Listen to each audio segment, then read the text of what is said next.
pergunta muito interessante que foi colocada aqui por um inscrito do canal. Como um ou uma espírita pode ser feminista se o espiritismo tem por filosofia o espiritualismo, que por sua vez visa se opor ao materialismo? Ora, essa é uma questão interessante, porque aqui está se pressupondo que o feminismo, de alguma forma, tem uma base, uma raiz no materialismo. E aqui a gente precisa fazer uma série de recortes, ou melhor, uma série de definições e de considerações para depois abordar o assunto, né? A pergunta é uma pergunta desafiante, uma pergunta cujo tema gera muita polêmica, gera muita susceptibilidade. Eu vou me restringir aqui aos aspectos da doutrina espírita e aos aspectos do feminismo especificamente, né? O desafio da pergunta somente será respondido no final: como é que uma pessoa, masculino ou feminino, pode ser espírita e ao mesmo tempo feminista? Porque a pergunta está dizendo que o espiritismo se fundamenta numa visão metafísica da vida, uma visão espiritual. E o feminismo tem bases ou tem raízes no materialismo. Ora, primeiro, é importante dizer o seguinte: quando a gente fala em materialismo, e a pergunta está muito bem colocada, correta, porque Kardec, inúmeras vezes em O Livro dos Espíritos, tanto na introdução como na conclusão, inúmeras vezes Allan Kardec colocava que o maior adversário do espiritismo é o materialismo, ele colocava dessa forma, e que o espiritismo vem para se opor ao materialismo, né? Que o inimigo maior do espiritismo é o materialismo, né? E isso é importante a gente considerar o que é que Kardec quis dizer com isso. Porque quando a gente define hoje materialismo, a gente tem, na verdade, uma polissemia, uma anfibologia, ou seja, uma multiplicidade de significados. O termo materialismo hoje tem vários sentidos. Na época de Allan Kardec, não necessariamente. Por materialismo, a gente entende hoje um materialismo científico, que é essa ideia de conceber a vida e o mundo material com bases empíricas. Então, aquilo que é provado empiricamente nas chamadas ciências naturais, nas ciências experimentais, aquilo que pode ser rigorosamente observado materialmente, aquilo que pode ser verificável do ponto de vista laboratorial, aquilo que pode ser percebido mecanicamente e pelo aparato sensorial perceptivo do ser humano. Isso é científico. Essa é a ideia, que talvez tenha aí bases e origens em Leucipo, Lucrécio Demócrito, o atomismo grego e assim por diante. Por materialismo, a gente também pode entender o materialismo no sentido de uma filosofia. Há várias filosofias materialistas hoje em dia. O termo materialismo na filosofia é atribuído por Leibniz, o famoso filósofo alemão que por primeira vez, através do seu conceito da mônada e o conceito sobre uma partícula, que é um pouco parecido com a ideia do atomismo grego, a ideia de que tudo se estruturou através de uma partícula única, de um elemento fundamental, e que a vida é isso daí. Mas a gente tem, do ponto de vista social e da filosofia, a ideia de um materialismo que é a visão da sociedade do ponto de vista material. E aí a gente tem uma das perspectivas filosóficas mais famosas, que é o materialismo histórico e o materialismo dialético, né? O materialismo dialético, a dialética de Hegel, a ideia de que o mundo material é feito de diálogos, de contrastes, né? O diálogo constante, uma dialética constante, uma interação constante entre sujeito e objeto e sujeito, entre ser humano e o meio, né? Do ponto de vista da psicologia e da psicologia analítica, existe uma dialética mesmo entre polaridades, e Jung fala sobre as polaridades psíquicas, fala que o mundo é polar, ou é bipolar aqui não no sentido do transtorno bipolar do humor, mas no sentido de que a gente trabalha no mundo da consciência, no mundo material, com polaridades psíquicas, né? Bem e mal, masculino, feminino, luz e sombra. Sempre a gente trabalha com essa dicotomia das coisas. A gente só entende o que é um quando o outro. A gente só entende o que é escuridão porque a gente entende o que é luz. Ou a gente só entende o que é claridade porque a gente conhece escuridão. E assim, em vários campos, a gente só conhece o que é saúde porque sabe o que é doença e assim por diante. Do ponto de vista do mundo material, a gente só conhece as coisas por polaridades, por dicotomias. Essa é uma dialética. E temos o materialismo histórico, o materialismo que foi apresentado por Marx, o materialismo de Marx e de Engels, que é um materialismo de visão de mundo na sociedade, uma visão social da organização dos arranjos da sociedade, de como o coletivo se arranja. O materialismo histórico de Marx e de Engels entende a sociedade como um conjunto de forças econômicas. Eu sei que quem entende da obra de Marx, o Capital e assim por diante, sabe que é mais complexo do que isso. Eu estou tentando resumir, porque senão a gente vai alongar demais o vídeo. mas de uma maneira simples, ele entende a sociedade com base na produção e nas relações entre as pessoas que são permeadas sempre pela essa produção. Então, a sociedade é vista como sendo um produto de forças materiais, especialmente forças econômicas. Então, os aspectos sociais, políticos e até mesmo espirituais e religiosos são subprodutos ou são consequências dessas relações materiais de produção. Essa, a grosso modo, é o entendimento da visão marxista e, portanto, do materialismo histórico. O próprio Marx, quando apresenta o materialismo histórico, na sua obra O Manifesto Comunista em Londres, em 38 de março de 1848, por volta das 11 horas da manhã, quando ele apresenta essa tese, ele defende o materialismo dialético, né, a dialética de Hegel, e a ideia de que a consciência é subproduto da matéria.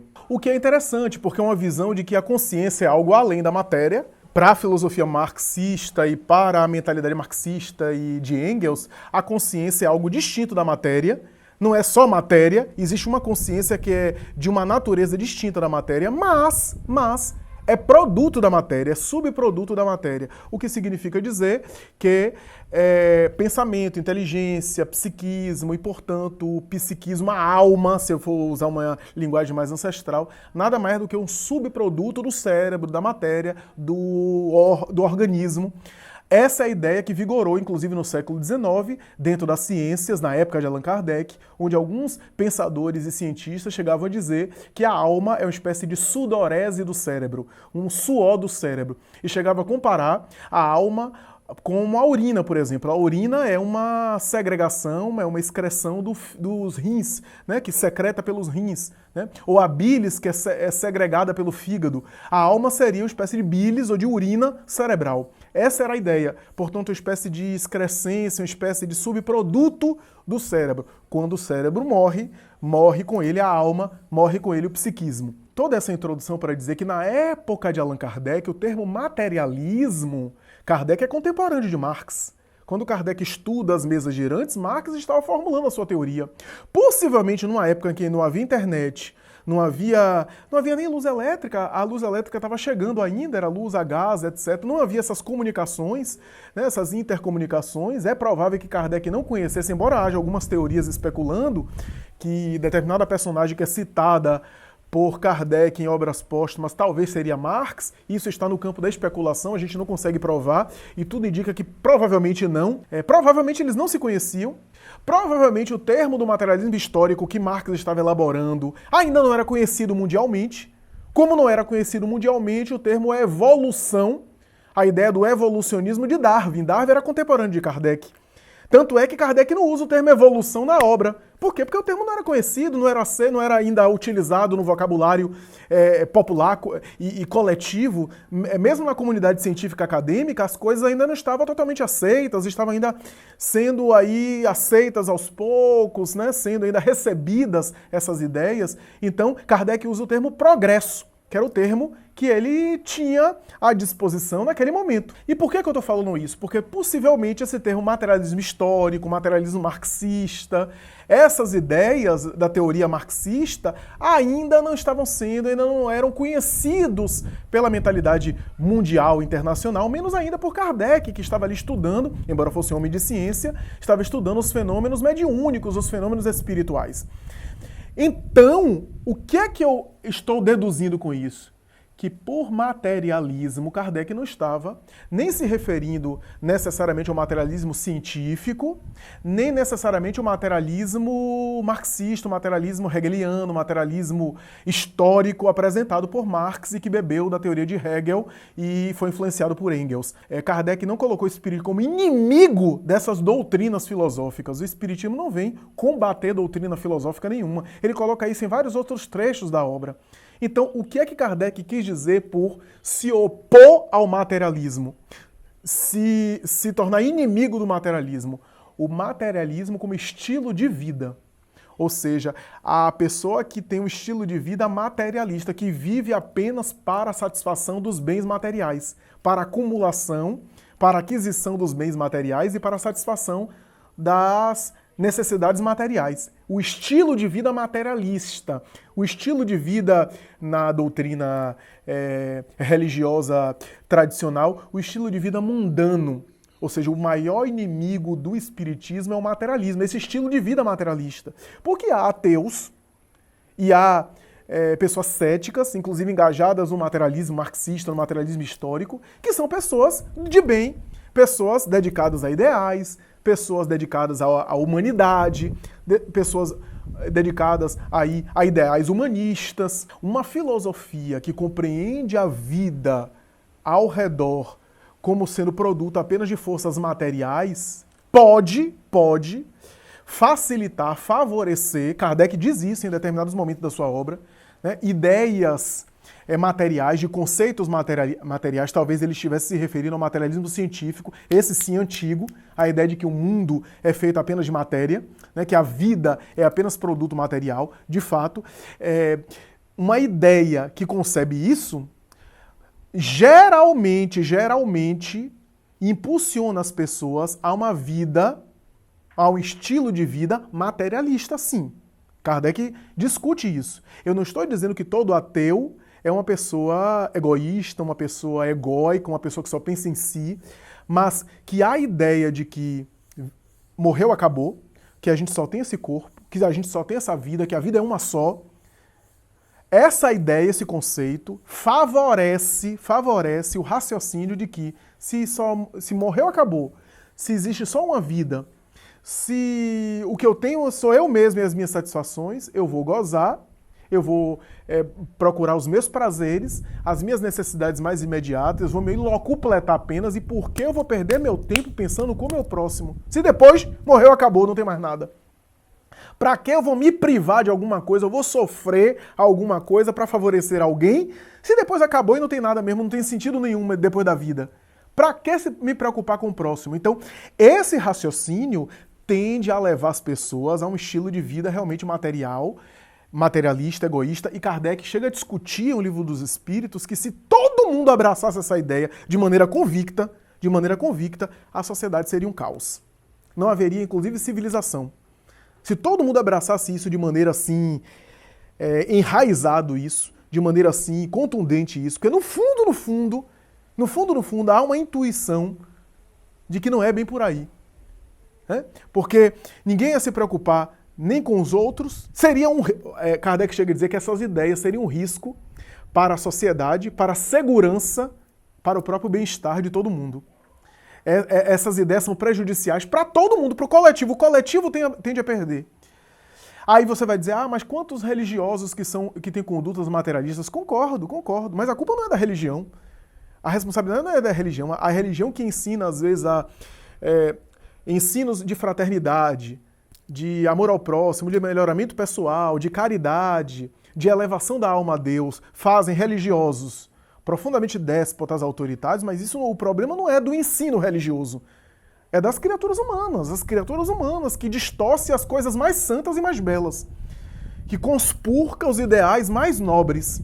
Então o problema não é da religião. E é claro que a religião favoreceu muitas vezes a pessoas se tornarem melhores. Mesmo a religião medieval, com todos os equívocos e assim por diante, mesmo uma religião do temor, quanta gente melhorou e ficou melhor de vida com crenças até fanáticas e alienantes. Em nosso modo de entender, alienantes, mas no dele não. Então é necessário muita ponderação para examinar essa questão, muita ponderação para a gente aqui não ter um discurso de preconceito, de dizer que todo ateu é necessariamente uma pessoa egoísta, egóica, um estilo de vida materialista, nesse sentido negativo da palavra, e todo religioso é uma pessoa fraterna. Não é, a gente sabe que não é. Eu estou chovendo no molhado, estou falando óbvio, todo mundo sabe que não é. Mas é claro que o que Kardec diz é que as ideias do materialismo científico facilitam a conclusão, aliás, foi essa conclusão que alguns filósofos do século XIX, contemporâneos de Allan Kardec, concluíram, que se a vida é uma só, eu tenho que buscar o prazer, me afastar da dor, e, se o sofrimento for insuportável e inevitável, optar pelo suicídio. Ora, porque, veja se não é um raciocínio que tem uma certa coerência. Se a vida depois acaba e desaparece e não tem mais nada, por que eu vou continuar sofrendo e padecendo um sofrimento que eu sei que não vai acabar mais, que não tem fim?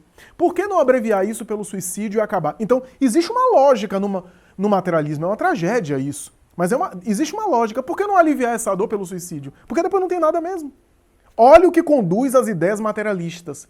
Nesse sentido do materialismo científico. Platão dizia, se não houver vida após a morte, bom negócio fazem os maus. Porque são maus, aproveitam no mundo, se locupletam, se sobrepõem aos outros, oprimem os outros e depois não há nada. De fato, a doutrina de Marx pressupõe um conceito de um materialismo científico, a sociedade como produto de forças apenas econômicas. A gente sabe que não é assim, do ponto de vista da doutrina espírita, são espíritos ali. Eu não acho que Allan Kardec estava se referindo ao materialismo histórico, mas, de fato, é um conceito que tem algo de materialismo científico, algo de que tudo se reduz às trocas materiais, econômicas de trabalho e produção. Mas eu não acho que Kardec estava se referindo a isso, estava se referindo ao estilo de vida materialista. Sinceramente não acho que o espiritismo estava nessa briga, brigando com filosofia nenhuma, mas como estilo de vida, eu repito. Bom, agora vamos voltar ao feminismo. De fato, o feminismo, e quando a gente fala em feminismo hoje, tem vários feminismos, né? A teoria feminista hoje é muito complexa porque abrange uma quantidade múltipla de movimentos, alguns movimentos, inclusive, que discordam entre si. Não é um movimento hegemônico, né? Não dá para considerar hoje os feminismos de hoje como o mesmo feminismo das sufragistas, por exemplo, no século XIX.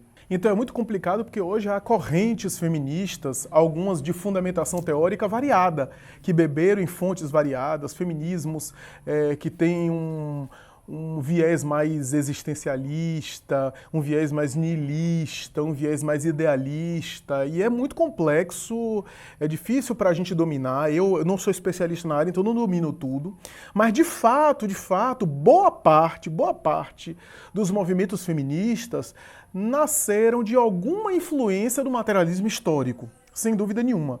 A ideia de que a sociedade é dividida por classes, a ideia da tensão de classes e da luta de classes do marxismo, e que, da mesma forma que existe uma dialética entre produção e trabalho, entre consumo, lucro, também há uma tensão entre as classes chamadas oprimidas e as classes opressoras. E sempre há essa tensão essa que geraria de alguma forma, as democracias e também o equilíbrio dos poderes, porque se a gente for ver do ponto de vista da política humana, a gente tem essas tensões de situação e de oposição para equilibrar os poderes, né? E para, de alguma forma, os antagonistas se fiscalizarem mutuamente, né? E se questionarem reciprocamente.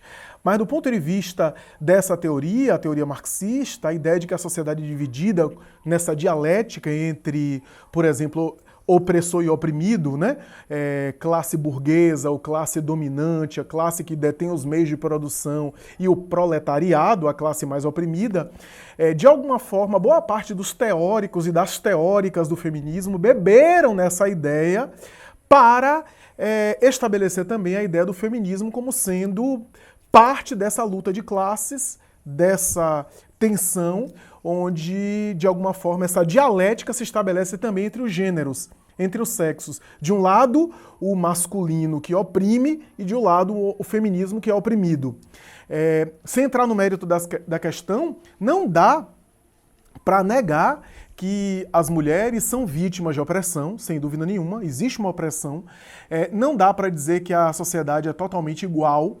Há desigualdade, há injustiças em relação à mulher, né?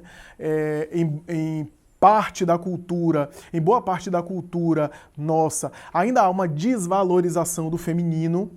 E quando eu falo desvalorização, não estou me referindo aos empregos, eu acho que isso tem melhorado e melhorado muito, e não vou entrar por esse viés, porque isso daí é outra discussão. Mas eu estou falando da desvalorização mesmo do preconceito, da ideia do machismo, o mesmo machismo inconsciente que os homens temos e carregamos, a ideia de que, de alguma forma, a mulher é inferior em algum sentido, né? Ainda permeia essa ideia, e o tratamento, portanto, é um tratamento de alguma forma, desqualificação do discurso e das qualidades da mulher. Existe isso mesmo, né? Mas não dá para negar que as teorias feministas, em boa parte, beberam do materialismo histórico. O que não significa dizer que toda feminista tem um estilo de vida materialista e um olhar do mundo materialista contra o qual o espiritismo se opõe. Porque Como a gente já disse, por causa dos danos sociais e por causa dos prejuízos que todos nós podemos sofrer numa visão de estilo de mundo materialista. O Espiritismo se opõe a isso porque é uma doutrina espiritualista. E a pergunta foi muito bem fundamentada nesse sentido. É uma doutrina espiritualista e, portanto, se opõe a isso. O materialismo histórico, ele nega qualquer tipo de metafísica do mundo, o que não significa dizer que toda mulher feminista é necessariamente engajada em uma visão de mundo, uma mentalidade materialista, nesse sentido negativo da palavra que estamos considerando. O ideal feminista original, inicial, é um ideal que, em nosso modo de ver, sincroniza com o ideal espírita.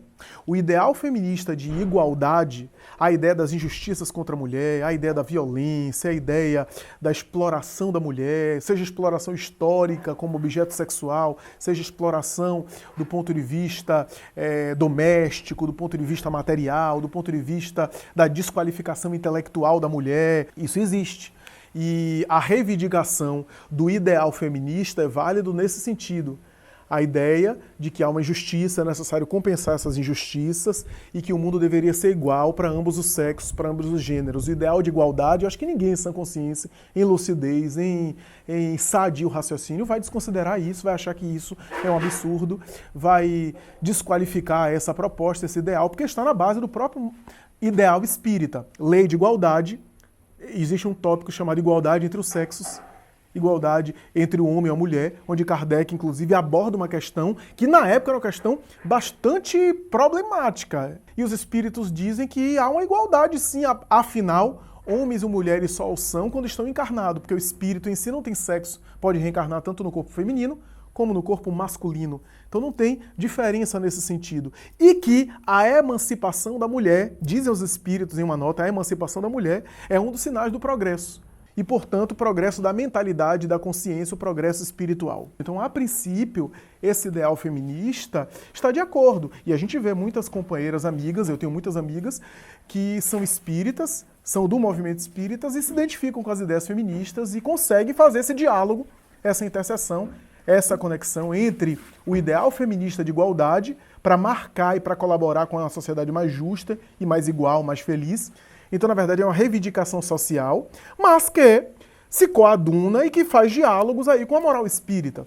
Então, eu tenho muitas amigas dentro do movimento espírita, muitas companheiras, que se identificam com o ideal feminista e que conseguem fazer esse diálogo e ver essa identificação entre essa reivindicação feminista e a moral espírita de igualdade, de fraternidade, para trabalhar as mentalidades novas e assim por diante. Há muita coisa interessante, muita coisa lúcida, muita coisa bonita nesse sentido. Agora, não podemos negar, e há textos mediúnicos sobre isso, que o ideal feminista em algum momento, especialmente na segunda metade do século XX, tomou caminhos que não se coadunam com a moral espírita e a gente precisaria de muito mais tempo aqui para examinar. Existiram exageros, como todo movimento, existiram exageros, existiram excessos, fanatismos, né? E em alguns momentos, feminismo de vingança ou feminismo de revanche, esse conceito não é meu, é conceito de Joana de Ângeles. Aliás, eu recomendo o texto mais lúcido que eu conheço sobre feminismo de toda a literatura mediúnica foi escrito por Joana de Ângeles, está na obra Encontro com a Paz e a Saúde, um capítulo chamado Comportamentos Conflitivos. Olha o nome do capítulo, Comportamentos Conflitivos. E um dos primeiros tópicos é machismo, onde ela examina o machismo e os danos, e examina o feminismo, fazendo inclusive uma revisão de literatura, uma síntese histórica do feminismo, e abordando, pontuando, portanto o conceito não é meu, é de Joana, pontuando os equívocos, os erros, os excessos que o feminismo sofreu ao longo dos tempos. A luta contra o homem, como se estabelecesse uma guerra entre os sexos, o abandono da maternidade e a desvalorização da experiência da maternidade para, de alguma forma, se igualar à experiência masculina no mercado de trabalho, porque a gente sabe que, às vezes, os homens, de maneira irresponsável, pela biologia, participam pouco da reprodução, mais adiante abandonam afetivamente os filhos e permanecem aí ativos no mercado de trabalho, a mulher fica mais limitada por conta dos filhos em realizar determinadas funções no mercado capitalista, há um desnível aí, e aí para tentar compensar esses desníveis, o exagero de algum de alguns setores do feminismo é brigar contra a maternidade, desconsiderar a maternidade, alguns discursos, inclusive, em prol da prática do aborto, da mulher em nome do feminismo e para ser respeitada e ter a dignidade como mulher, se tornar homem. E, quando eu digo se tornar homem, é assumir os problemas e os comportamentos masculinos naquilo que o masculino tem de pior. Os vícios dos homens, aqui, o lado pior dos homens, as mulheres abraçam para agora se igualarem a ele naquilo que Joana de Ângeles chama de feminismo de revanche ou feminismo de vingança. Atribui tudo ao masculino, né, como algo de ruim, como se o masculino fosse o símbolo do erro, do mal, do problema da sociedade, né? E estabelecer exageros nesse sentido. Eu não tenho tempo para examinar aqui, porque senão o vídeo já vai ficar longo demais, mas eu recomendo o livro Encontro com a Paz e a Saúde. Para mim é um texto mais lúcido sobre feminismo a esse respeito, desses exageros que o feminismo sofreu. Comportamento sexual promíscuo, que era bem típico do masculino, né?